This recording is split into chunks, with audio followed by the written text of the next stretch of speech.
All right, for the folks that are at the back, if you'd like a seat, there are a bunch of seats up at the front on both sides. So please come up and join us. Next, I'd like to welcome to the stage Dave Temkin from Netflix to talk about the Netflix Open Connect platform.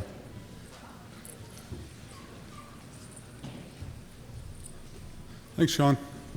All right, so I could do this and we could watch the premiere of House of Cards. You guys want to do that, or? Yeah, me too. Unfortunately, no. Oh, wow, Patrick. Might be hosted on the Markley Cloud. That might be why. So, hi, I'm Dave Temkin. I work for Netflix, amongst other affiliations. You guys have seen me get up here and talk about the Netflix Open Connect network a bunch of times. Probably, well, I've got a couple slides in here to show you, but probably at least half a dozen times since we started this project in 2011. We have evolved this network significantly since the first time that I stepped foot on this stage. So when we first came and started talking and using the term Open Connect, we launched our Netflix CDN. That was in mid to late 2011, sorry. We built what was originally being called the Netflix Cache, and we called it the Netflix CDN, and then we called it Netflix Open Connect. If you think about how networks have evolved since then, we've kept pace, if not have done better. If you think about evolution in general within technology, you look at the stories in the news recently, actually going back even a few years, a good example would be SpaceX versus NASA. NASA can build a satellite, can build a space vehicle for tens, hundreds of billions of dollars. SpaceX can do that for a 10th to 20th or 30th of the price. The main reason for this is when NASA builds a space vehicle, they specify it. They come up with a piece, and not a piece, but more like a few 100,000 pages of specifications. And they say, okay, this is now frozen, and I'm going to go build this. And I can't iterate on anything until it's done being built. And then we'll build the next one, and the next one will have lessons that we learned from the last one. Instead of, while we're building it, let's figure out a better way to do this, and let's continue to iterate on it until we're done. In some cases, that is just a recipe for disaster. But with a highly skilled set of both technical and business minds, you can put that together and build something awesome. So, we talked to, hundreds of ISPs over the years from the time that the streaming service launched in late 2006 through when we launched the CDN. They told us they wanted a way to manage their traffic in their network. They told us that they wanted to look at us just like any other network that they interconnected with, and they wanted the same kind of controls. And we said, great, let's figure out how to do that. And at first we said, well, maybe we'll just give you a cache, we'll put that in your network, and that can feed off of the Akamai's and the Limelights of the world, or maybe we'll build a fully functional CDN. And we were steered very heavily towards the latter. So that was the first Open Connect appliance that we built. Those of you who were here at the time may remember that was based on the Backblaze reference design. The main change to it was the fact that it was red, and we thought, hey, maybe we'll put some cute quotes on it. But aside from that, that thing could put out, when we first turned the first one on, a little over 3 gigabits of traffic. And we put them in a pile in a colo somewhere and turned them on. They didn't work so hot the first few weeks to months. Luckily, the Netflix client has been written over the years to deal with adverse network conditions, and we just made it better. We continued to iterate in the same hardware platform and then eventually new hardware platforms. One of the big advantages we have when you think about building a vehicle to take people to space, or you think about delivering video on the internet, is that we have a single purpose system. To the talk that just before mine where, hey, this may be very, very specific to my network. In this case, sure, there aren't many other networks that deliver the quantity or volume of video that Netflix does. But there's a lot of lessons that can be learned from how we do it. And so when you're building a single purpose system, keeping that focus is pretty awesome. So this is the same slide. I showed this 5 years ago. This is still true to this day. This was a tenet that we said, hey, we should have a tiered system that allows people to pick and choose building blocks And that's exactly what this is. All the way from where our content is stored out on S3, all the way through to a cache embedded within someone's network. We're using the same software. We're using the same hardware. The same people manage it. Really, there's no difference. It's just a bunch of building blocks. This was it was kind of funny. I had to go look for this video, and I had to page through a Windows Media file for about 45 minutes, if that doesn't tell you anything. Luckily, I was able to get the one later in here out of a YouTube video, but this was in 4:3 in SD. I'd say that NANOG has finally evolved as well.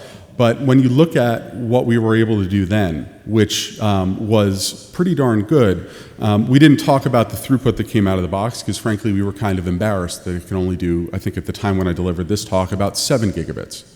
But still pretty darn good compared to what else was on the market. But now, we still can deliver that same open connect appliance experience, still 4U high. Power's gone up a tiny little bit, not really much. But in the last slide, I talked about 100 terabytes of storage. Well, 3 years later, we're now at 288 terabytes of storage. 2x10 gig ports that we can keep full and happy all day long. And we've introduced a flash appliance that we really introduced and built for use within our own network, but we've started also placing them in other people's networks. So, to that point, we have continued to evolve these, and what you're going to see is that we've, got a forward trajectory on that as well. Sorry, that slide shouldn't have been in there anymore. Anyway, so the hardware design. You originally saw the red one that we had. It actually didn't look all that different from the ones that you see here in what we call beautiful space gray. They stack a bunch of drives, they keep them cool, they keep them running. The CPU is really a life support system for the drives. If you think about power, so one thing that's really come to the forefront over the past few months with the attention from Greenpeace amongst others is the actual carbon footprint of what the data we consume is. And we put out a pithy blog post that basically said, hey, Netflix streaming uses has a smaller carbon footprint than breathing, which is true. If you look at it and go, okay, I can deliver 40 gigabits from 250 watts, it's 0.006 watts per megabit. And while that kind of seems like a ridiculous metric to use, you want to see that go down. Right? Over time, we want to be able to deliver more megabits for less power. We care that our power becomes carbon neutral, and that in general we are thinking about the environment. So when we're building the system, these are all the pieces of input that we have to take to build this huge content delivery network. So we've evolved. We have gotten a calligrapher to write our quotes. Very classy. If those of you who have them in your network have received any recently, it's random. We don't pick a quote for you. You just so happen to get the quote that some Netflix engineer decided to put into a spreadsheet. Our calligrapher has pushed back a few times and asked us if she could write something else. We told her no. And so we have certainly taking that into account. Not, that's a cute little nicety. Costs us a few bucks per box. Gets you guys to laugh. That's really worth it. But really, you think about the more important things, which is that, hey, we ship some of these nodes out to a lot of these nodes out to ISPs, and you see on my right, your left, a little P-Touch sticker with a host name and an IP address and a UUID. Wow, what a crappy way to maintain host IDs within a data center. And so instead, it's like, hey, let's build a great interface through that LCD on the left instead of just making it read off movie quotes. Instead, why don't we have it tell you its host name, tell you its IP, and all that other fun stuff. It would cycle through and tell you it's v6 info 2. And then the one on the bottom you'll see will give you optical levels. And so when you're deploying this box, you can go plug it in, plug in your fiber, turn it on, and make sure basically from the front of the box that it's functional. instead of having to sit there with a laptop and put an IP on it. If we ship a box with the wrong IP, or someone gives us the wrong IP in a site survey, or we need to renumber urgently or something like that, you can actually change that IP through that keypad. It's not the most fun thing in the world, especially if you have to do it to 40 machines, but it's absolutely user-friendly. So let's talk about what today's focus really is. Again, we had to think about not only when we built this, the massive scale that it would get built to, but also the fact that we need to deploy this in, at this point, almost 70 interconnection locations around the world, and that's going to grow. We've announced Netflix is going global in the next 2 years. So that's 70, could be 140 tomorrow, could be 200. These are all places where we have to maintain our routers, our switches, our servers, and really think about, hey, how do I not hire a team of 100 site ops people whose job it is to effectively babysit smart hands or sit on planes all day to fly around and move cables? So we needed to do this by 2013, which we did. We needed to think about cost. Obviously, it needed to be as good as, if not better, economics than third-party CDNs. But we wanted the quality to be better, and we wanted it to obviously scale in a way that we couldn't scale our third-party CDN relationships. So that first attempt, 24 gigs of capacity, it worked great. We moved some people's, I think it was Comcast traffic or Time Warner traffic at the time, and it just worked. But today, we can take not that much more footprint and deliver 4 terabits of capacity.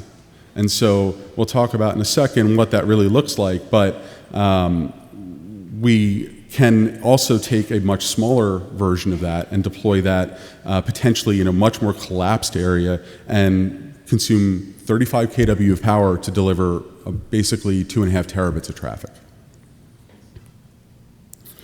So while we talk about 35 kW, that's like nothing, right? For those of you who shop for any kind of like real colo around, like large colo spaces, you'll say 35 kW, that's like 3 racks or 4 racks. But when you're moving into a metropolitan area and you're launching a new product, say, Netflix launching in the Netherlands or France and Germany, you don't want to go deploy a huge amount of infrastructure on day one. You don't know if that market's going to be successful. You'll have a general idea, right? You'll know, hey, we think based on the content and based on broadband household market share and everything else, all these different inputs, hey, we have a general idea what that might look like.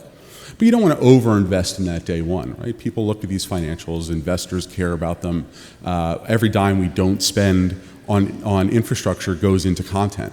And so really we want to think about this. And one of the key things you want to do with that is get the most efficient way of interconnecting possible.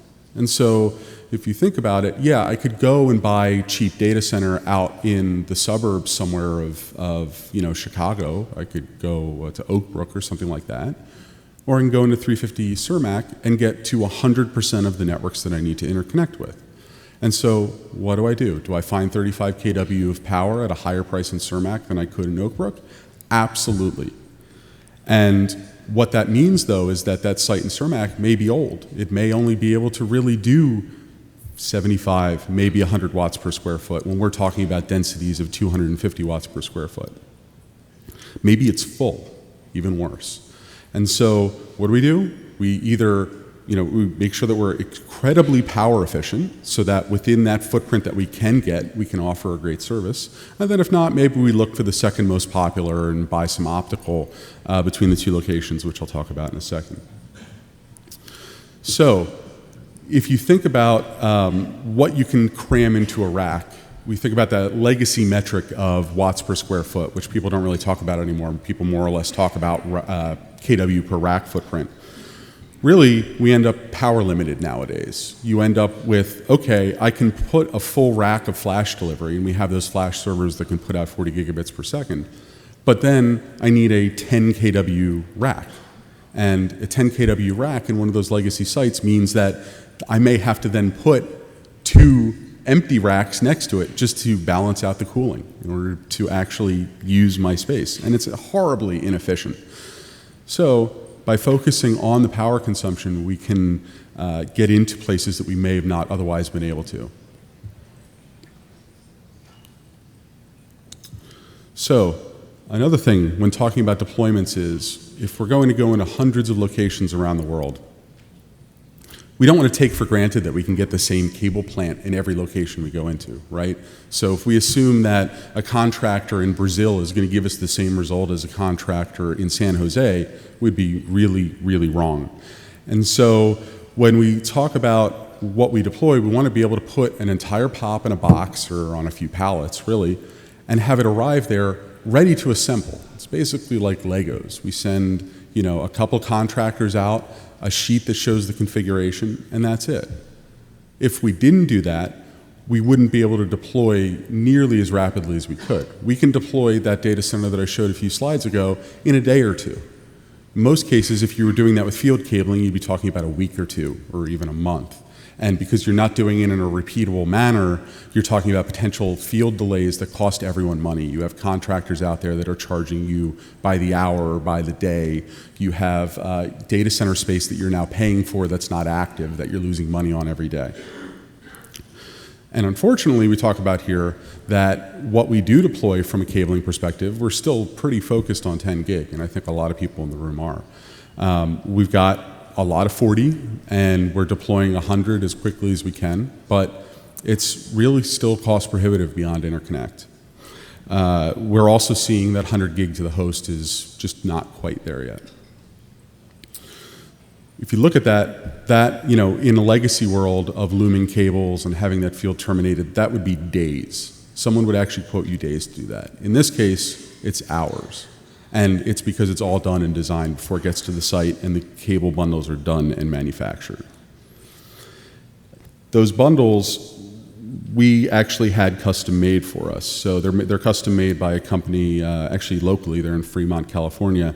And what we effectively did was say to them, hey, we have these POPs that we need to rapidly deploy. What's the best way to do it? Those of you who deploy data center networks know that MTP has become really prevalent over the last few years. It's not used all that much for single mode, but it's used a ton for multi-mode. In our case, we do use it a ton for single mode. Let's build these assemblies that are predictable based on line card faceplates, and given that we have all this other stuff templated, we just have to tell them, hey, we need 5 cables that are 20 feet long that run from an Arista 36-port line card to one of our spinning, to one of our storage cache racks. And that's it. There's no other design that needs to go into it. I tried. I was going to come up with one of those awesome, neatly tied pictures of, that you see in the COs of, string wrapped cable, or twine wrapped cable. That was really not a good idea. And even worse, I did it on a plane. So we'll just go with that.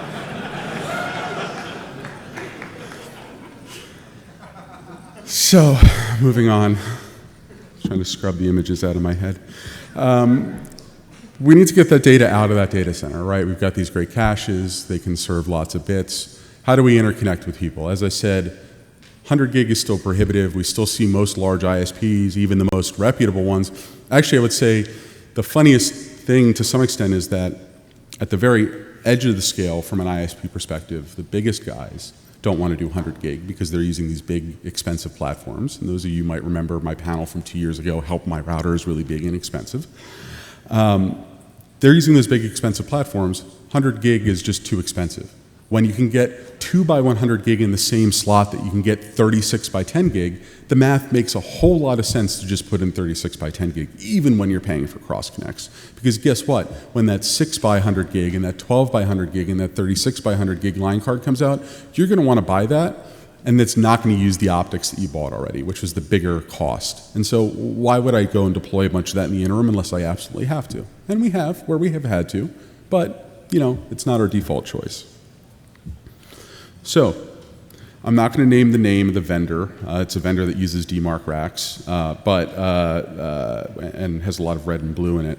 But you can see on the left, my left, what a standard DMARC rack would look like in any of those data centers. So 192 cross connects if you're lucky. Some of these vendors have started doing LC, but they're really afraid of density with LC, kind of missing the point of why you would move to LC.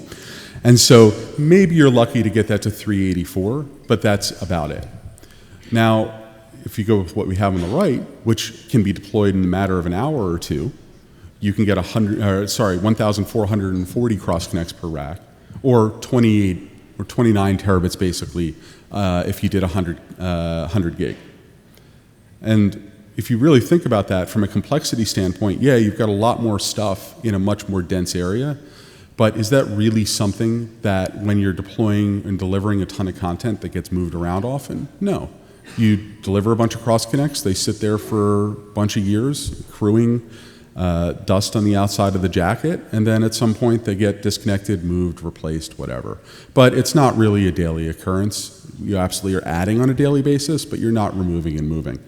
And so to have this giant expanse of wasted space and complexity just really makes no sense. So instead, we push our vendors. In our RFP, we say that we have to be able to land cross connects in the front of a panel, not on the back of a panel, which is generally the standard. We then deploy those bundles that you see there. You see the front and you see the back with MTP cassettes. And again, you have a very rapid deployment that's scalable. It's easy to add additional capacity.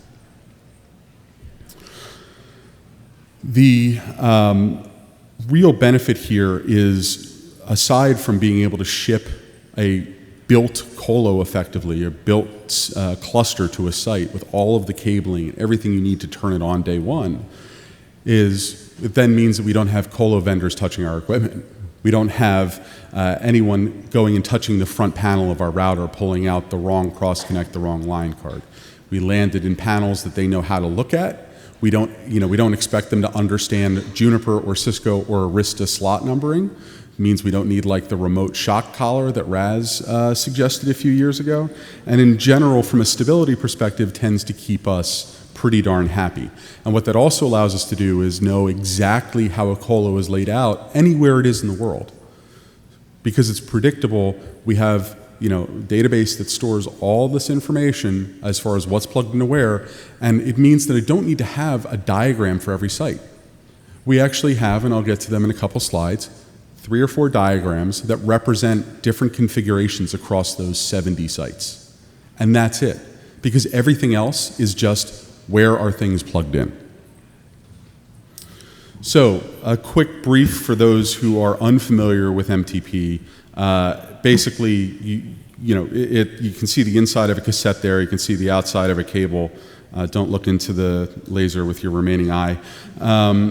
The use cases are pretty much limitless. It gives you a very high density connector for delivering multiple pairs of fiber. In that case, the cassette on the right, you've got 12. And so, 12 pairs, 24 strands. And we use that both for multi-mode and single mode. When we first built this entire network to that point, we built the entire thing single mode. Every host was connected single mode because at 10 gig it was dirt cheap. 40 gig, it's way cheaper to use multi-mode. And so the good news there is that it was done as part of iterating into using flash hosts. So it was really new deployments that went to multi-mode to the host. But the other good news is this entire infrastructure was usable for 40 gig, is also usable for 100 gig, and theoretically should be usable for 25 gig if we should decide to go that route. Just a quick other picture there. Again, templated configuration, custom design, not a lot of wasted space. They're just nice deployment picture, more nice deployment pictures. What I also wanted to highlight here was the simplicity, right? There's really not much you can screw up here. Each one of those cables is numbered in order. Each one of those servers is numbered in order. Someone can stand there with a sheet and plug them in, and that's it. There's no mapping that needs to be done afterwards. You see, unfortunately, the larger waste of space and time there is actually out of band or IPMI to the host. On the switch side, you can see it's a pretty simple deployment again. It's really rapid interconnect with 36 by 100 gig blades starting to ship late this year. You'll be able to go from 3 terabit of interconnect to 30 terabit of interconnect in the same physical space, and it's all plug and play. This is an example of a diagram that we send out when we have people connect this stuff together. So on the surface, maybe this looks complex, but in reality, it's, hey, again, repeatable, use this diagram with this map, and it will tell you everywhere that you need to plug in every single cable in that site. By using these rapid deployment technologies, it allows us to standardize our negotiation for space and power. We know exactly how much power we need. We know exactly how much space we need. We can generate a bill of materials by just filling out a quick spreadsheet. We can go from signed to live. I put 30 days in here because I'm usually the kind of person who likes to under-promise and over-deliver, but we've done it quicker than that. And so by being able to spit all this out, get it on a truck, usually our bigger problem is customs or getting contractors lined up or any of that other stuff, and much more than equipment availability and cabling availability and design and deployment. So in 2013, I came back to tell you that my big expensive router was really expensive. And I'm happy to tell you that my big expensive router is still really expensive. And as predicted, because really that panel was just to spur discussion in the larger community about, hey, why does everyone keep buying really big expensive routers, was that, hey, how can we turn what is the Netflix traffic management platform that we've had since the day that we launched the CDN into a larger network management platform, right? How can we have that traffic management platform signal the network on how to operate? And so we started building out that team to build that infrastructure and move on.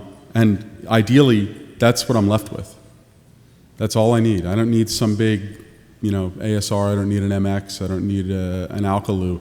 I get a single switch, maybe two if I want some redundancy. Some of my Flash Open Connect appliances and some of my catalog Open Connect appliances connected to a bunch of peers, and I move on with my life. This is what I was referring to earlier when I said that we've got a few diagrams that represent how a colo is built. And so in reality, that's the most complex design that we could possibly, that we have deployed today, I should say, in a metropolitan area. It's not that complex. And because it's predictable and because really the challenge is scale, we can just add these pieces or we can take them away. If I've got a location that has no transit plugged into it or no IXs, I don't need that router. I can just put in my switches. Or maybe all I need to do is serve an IX. I'll just put in that router with no switches. In our other cases, we've had to build interim steps, which is, hey, maybe we start adding, iterating on top. And so this was another design we iterated into and then iterating off of. Effectively, those of you would know that as router on a stick. Not really the best design in the world, but given that switches have gotten so much better, so much quicker than routers have, finding the best way to leverage that while we were deploying was absolutely a lifesaver for us and probably saved us tens of millions of dollars. So that's it for my presentation. There's more information on how we deploy and build our servers and our network on the Open Connect website. I'm also happy to answer any questions. It's hard to really talk about this in a half an hour, but if there's any questions here, I'm happy to answer.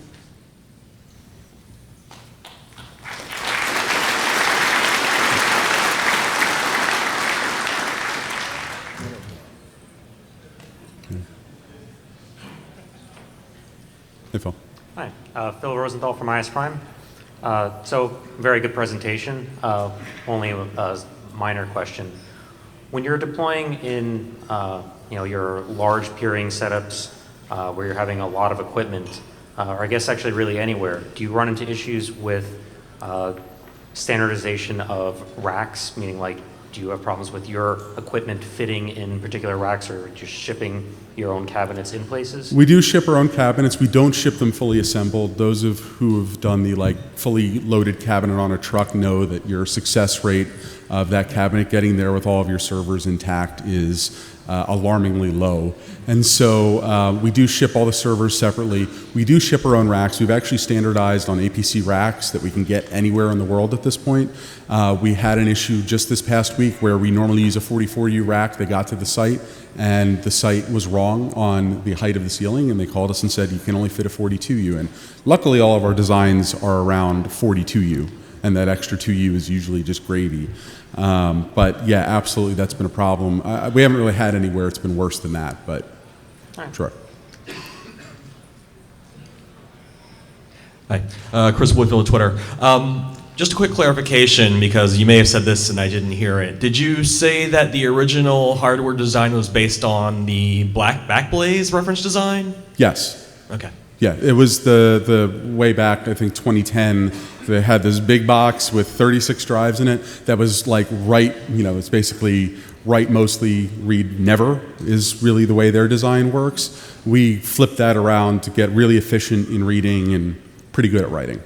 And that was mainly a software optimization, not a hardware optimization? It was a hardware optimization because the controller layout is quite different. They were using SAS doublers and things like that in our case, or SATA doublers, sorry, that in our case you can't use if you want really performant reads. But in their case, disks are only designed to write so fast, and so using a SATA doubler and slowing down the SATA bus wasn't really a big issue. Okay, thanks. Mike Larson, LinkedIn. How many revisions of deployments do you guys support at any given point in time? And a follow-on, how often do you rebuild, refresh deployments, and what criteria by which do you use to make that decision? Hi, Mike. I haven't seen you in a long time. Yeah, it's been a while. At this point, we have 5 different versions, major versions of deployments out there across those 70-some locations. Some of those locations are just like DWDM POPs with no servers in them. So really, it's not as bad as it sounds when you say there's 5 different configurations. We are moving towards a world where we'll have 2 to 3 at most, and are slowly kind of closing that funnel to get there. We haven't really come back around and done major hardware refreshes. So we haven't gone and ripped out stuff. As we've augmented to build additional capacity, that's the time at which we come around and we put in the next generation. And so maybe you've got a cluster over here that's a little less efficient and a little more efficient over here. The thing to think about, though, is that in the world of finance, they don't want us throwing things away before it's hit like a 3-year lifespan, right? So they'd rather we depreciate it all the way through to the end and hit that 36-month life cycle than try to get a little more efficiency out of the space and power. And we've done the math, and it just makes more sense to continue running that until it's depreciated. We've talked about speeding up that depreciation cycle, but it just doesn't make sense. Thank you. Hi, I'm Vince from Zendesk. I remember a couple of times ago I read that you guys were using BGP plus ECMP for doing load balancing. Is that still a reality at Netflix? Yes, so absolutely. We're doing that on our routing platforms today. We also we've got, I think, EFT code from Arista to finally do that on the Arista platforms. And so we definitely do use that. It's been a lifesaver with load balancing across transit and things like that. Nice, thank you. Mm-hmm. Is there another one? Okay. One question. So this is coming back to your point about your big expensive router is really big and expensive, but in your Arista setup, what actually has your BGP routes? The Arista does. So we've worked with Arista to implement in their code optimizations that can store /24s as well as one other prefix length. I forget what off the top of my head. It's 22s. Anyway, in the LEM table, so the exact match table. Okay. And so that then gets you a whole bunch more scalability within that platform. Okay, cool.